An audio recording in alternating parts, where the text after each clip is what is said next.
भारत और नेपाल केवल पड़ोसी देश नहीं हैं, बल्कि इनका सदियों पुराना नाता है जो इन्हें सामाजिक, आर्थिक, सांस्कृतिक और धार्मिक रूप से जोड़ता है। नेपाल से भारत का रिश्ता रोटी और बेटी का है। सदियों से इस रिश्तों की परंपरा को दोनों देशों ने निभाया है।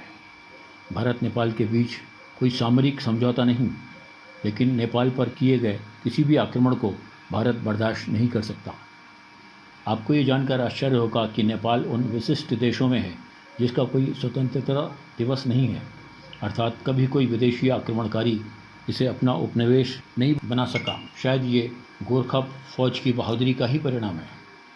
भारत नेपाल संबंधों की शुरुआत साल 1950 की मैत्री और शांति संधि के साथ हुई थी। यही संधि दोनों देशों के बीच व्यापारिक गठजोड़ को भी बढ़ाती रही। साल 1951 जब नेपाल में राजनीतिक विवाद गहराया तो महाराजा त्रिभुवन दिल्ली पहुंचे। तब के प्रधानमंत्री जवाहरलाल नेहरू ने मध्यस्थता करते हुए उन्हें पूरा सहयोग दिया। ये वो वक्त था जब नेपाल ने भारत से सैनिक सहायता की मांग की, सेना एवं प्रशासन के पुनर्गठन के लिए सहयोग मांगा। नेपाल पिछले 13 वर्षों से भारतीय सेना के साथ सूर्य किरण नामक सैन्याभ्यास आयोजित कर रहा है, जिसमें दोनों पक्षों से करीब 300 सैन्यकर्मी हिस्सा लेते हैं। हालांकि इस तथ्य को भी नज़रअंदाज नहीं किया जा सकता कि हाल के वर्षों में नेपाल ने चीन के रक्षा बलों के साथ भी अपने सहयोग को बढ़ाया है। नेपाल के इस रवैये पर भारतीय सेना प्रमुख जनरल विपिन रावत की ये टिप्पणी महत्वपूर्ण है कि भारत की भौगोलिक स्थिति के कारण नेपाल या भूटान जैसे देश भारत से दूरी कायम नहीं रख सकते। हमें याद रखना होगा कि भारत और नेपाल सिर्फ एक खुली सीमा ही साझा नहीं करते, बल्कि इनके बीच मजबूत संबंध भी हैं। दोनों देश पारंपरिक रूप से एक दूसरे के सेना प्रमुखों को जनरल की मानद रैंक भी प्रदान करते हैं। भारत और चीन के बीच स्थित इस हिमालयी रास्ते ने कई वर्षों तक राजनीतिक अस्थिरता का दौर भी देखा। भारत ने नेपाल को हर तरह की सहायता देकर वहाँ स्थायित्व लाने का प्रयास किया है। तब से लेकर अब तक भारत में जितनी सरकारें आईं, सबका रुख नेपाल को लेकर सहयोगात्मक रहा। भारत के मौजूदा प्रधानमंत्री नरेंद्र मोदी की विगत 4 साल में 3 नेपाल यात्राओं ने इस संबंध को नई दिशा देने की कोशिश की। सन 2015 में वहाँ आए महाविनाशकारी भूकंप में भारत से मिली मदद को भी नेपाल कभी भूल नहीं सकता। इस भूकंप में 9,000 लोगों की जान गई और 8,000 घर तबाह हुए। इन घरों के पुनर्निर्माण हेतु 6 अरब नेपाली रुपए की भारतीय सहायता दी गई है। लेकिन मदेशियों के मुद्दे पर दोनों देशों के रिश्तों में कड़वाहट आ गई। नेपाल का दक्षिणी क्षेत्र भारत की उत्तरी सीमा से सटा है। यह तराई वाला इलाका है जिसे मधेश के नाम से जाना जाता है। इसी प्रांत में मिथिला प्रदेश है, जिसे भारतवासी धार्मिक कारणों से भली भांति परिचित हैं। मधेश निवासी भारत के साथ रोटी बेटी के संबंधों से जुड़े हैं। बिहार और पूर्वी उत्तर प्रदेश के साथ नेपाल के मधेसी समुदाय का सांस्कृतिक एवं जनजातीय संबंध रहा है। 2015 से लागू संविधान में अपना उचित प्रतिनिधित्व नहीं होने से मधेसी जनता ने कुछ वर्ष पूर्व व्यापक विरोध प्रदर्शन किया था, जो भारत नेपाल के मध्य संबंधों में कड़वाहट की वजह बना था। पाकिस्तान और चीन ने इस स्थिति का कूटनीतिक लाभ लेने की कोशिश के बावजूद भारत का सकारात्मक रुख व सहयोग जारी रहा।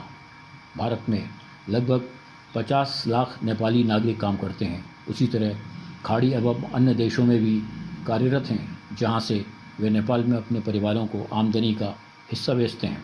यही आमदनी नेपाल की जीडीपी का प्रमुख हिस्सा है। नेपाल की अहमियत इस वजह से भी ज़्यादा है कि पीएम मोदी के सत्ता में आने के बाद पहले पड़ोस की नीति के मद्देनज़र नेपाल उनके शुरुआती विदेशी दौरों में से एक था, जबकि इससे पहले आखिरी बार 1997 में नेपाल के साथ भारत की कोई द्विपक्षीय वार्ता हुई थी।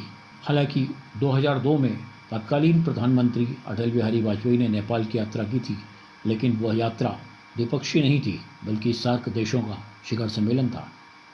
मौजूदा सरकार ने नेपाल के साथ कई महत्वपूर्ण समझौते भी किए हैं। कृषि, ऊर्जा, पर्यटन, रेलवे और अंतर्देशीय जलमार्ग विकास सहित कई द्विपक्षीय समझौतों पर सहमति बनी है। इनमें बिहार के रक्सौल और काठमांडू के बीच सामरिक रेलवे लिंक का निर्माण किया जाएगा, ताकि लोगों के बीच संपर्क तथा बड़े पैमाने पर माल के आवागमन को सुविधाजनक बनाया जा सके। इसके अलावा मोतिहारी से नेपाल के अमेलकगंज तक दोनों देशों के बीच ऑयल पाइपलाइन बिछाने पर भी हाल ही में सहमति बनी है, जिसमें भारत के 324 करोड़ रुपए खर्च होंगे। दोनों देशों की सीमाओं से यातायात पर कभी कोई विशेष प्रतिबंध नहीं रहा। सामाजिक और आर्थिक विनिमय बिना किसी गतिरोध के चलता रहता है। भारत नेपाल की सीमा खुली हुई है और आवागमन के लिए किसी पासपोर्ट या वीज़ा की ज़रूरत नहीं पड़ती है।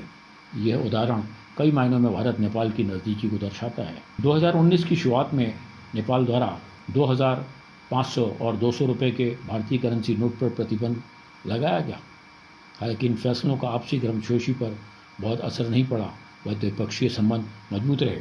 हाल ही में नेपाल द्वारा मानसरोवर लिंक रोड के उद्घाटन के विरोध के बाद भारतीय विदेश मंत्रालय ने कहा है कि भारत और नेपाल ने सभी सीमा विवादों से निपटने के लिए सचिव स्तरीय वार्ता का मैकेनिज्म स्थापित किया हुआ है।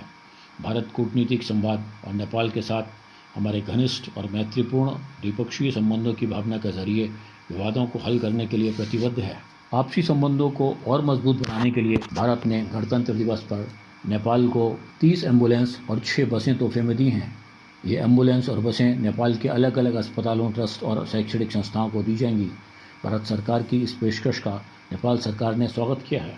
बताते चलें कि केंद्र सरकार की ओर से नेपाल को अभी तक 782 एम्बुलेंस और 154 बसें तोहफे में दी जा चुकी हैं।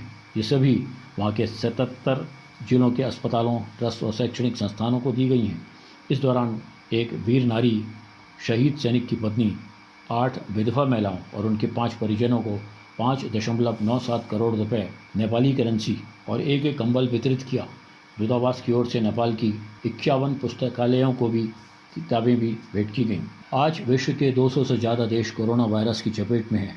भारत व नेपाल दोनों में वायरस के फैलाव को रोकने के लिए 24 मार्च से संपूर्ण लॉकडाउन किया गया है। सैकड़ों की संख्या में मजदूर, छात्र व अन्य नागरिक एक दूसरे के देशों में फंसे हुए हैं। दोनों देशों के बीच की सीमाएं सील हैं। कल ही नेपाल में फंसे यूपी के 250 मजदूरों ने प्रधानमंत्री नरेंद्र मोदी से वापस बुलाने की गुहार लगाई है।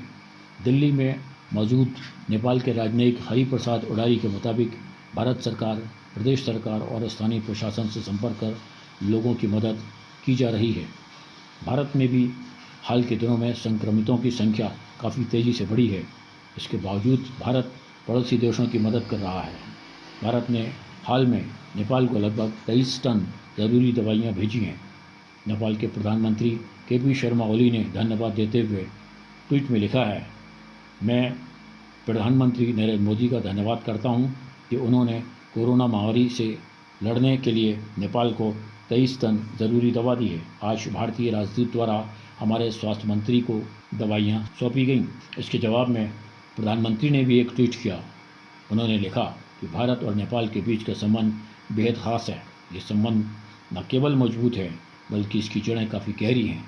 भारत इस आपदा की घड़ी में नेपाल के साथ खड़ा है।